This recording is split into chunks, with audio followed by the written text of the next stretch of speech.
Nikdy som nechápala, prečo sa ľudia dokážu odsudzovať len preto, že každý verí v inú vieru alebo v niečo úplne iné.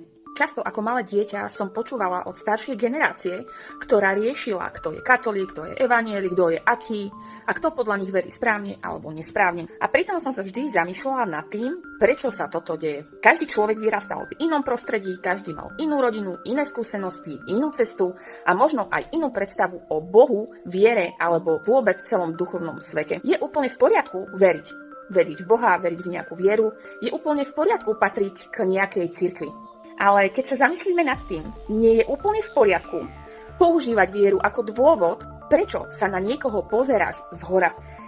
Keď sa spätne pozriem na tú staršiu generáciu, títo ľudia len prebrali od rodičov, starých rodičov, tie ich názory, to ich správanie. Ale keď sa nad tým v podstate zamyslíme, nikto z nich sa nikdy nad tým nezamýšľal. Len opakovali to, že tí druhí sú iní, horší alebo menej správni. Ale môj názor je, ak ťa má viera niečo naučiť, tak by to absolútne nemalo byť odsudzovanie.